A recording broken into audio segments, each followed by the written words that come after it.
I'd like to introduce you to a new channel from Germany. Stefan Höchst does a lot of unboxing but also build videos. His vids are interesting and really worth watching. He and one of his buddies made a bigger donation to a poor modeler. They gave me a compressor so that I can finally use an airbrush.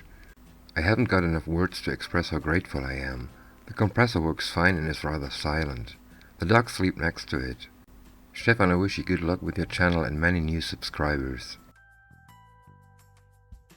Brad was my second subscriber and I really love his videos. I put some of them in my playlist of really useful vids. His tutorials on modeling are just great. He explains everything he does in a masterful way. His build logs are beautifully done and his calm way of talking is soothing. His modeling skills are superb and there's a lot everybody can learn from watching his videos. His link can also be found in the description box. Dust, dust, dust in the sky, dust on the trail, dust in... I spent some hours with filling and sanding the lower hull and the new sidewalls. That was some dusty task, but I'm quite content with the way it turned out. I damaged some bolts in the rear section, but that awful slot there needs to be filled anyway. Maybe I can do the repair at the same time. As you can see, I glued parts of the swing arms to the sidewalls. These are the parts that are not workable. Then I drilled holes close to the upper edge of the sidewalls and glued the attachment pins for the shock absorbers in place. Since nothing of this will ever be seen again once the upper hull is buttoned up, I didn't care for accuracy. The suspension works and that's all there's to it. The shock's length are slightly different. That's why each of them has a number that corresponds with a number on the swing arms. I did that to identify all matching pieces. The swing arms were stuck onto the styrofoam block for spray painting. I used a primer from a rattle can and I like the result. The primer is self-leveling and really smooth. Next I mounted the shocks to their respective attachment pins and secured them. I did that with rings I cut from this plastic tube. Before cutting I changed the bore using a 1.2mm drill bit. In order to paint the shocks I can just swing them around by 180 degrees. Then I built inner walls for the lower hull. I used 1mm plastic sheet and 2x2mm square rods.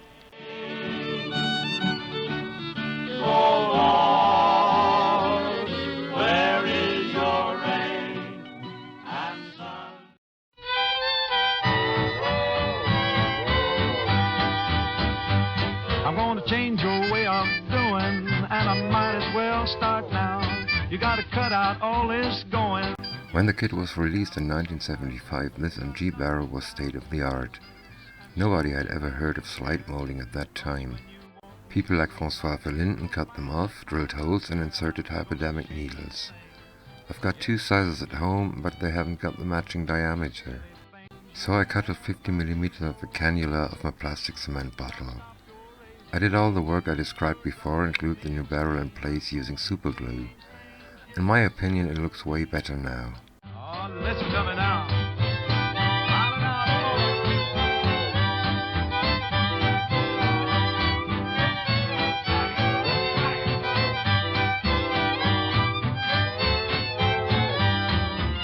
I will use these boxes, but they don't look as good as I expected it.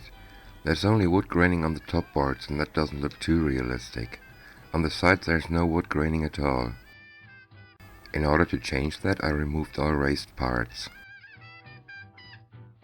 Then I used my brass wire brush to create better looking graining on all sides.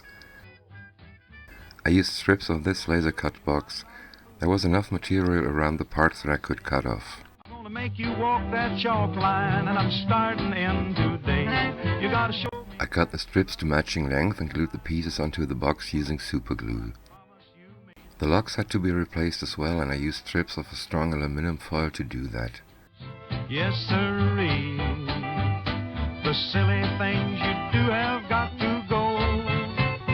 You gotta stop your raising cane, 'cause it's driving me insane. I'm gonna change things, yes, sirree.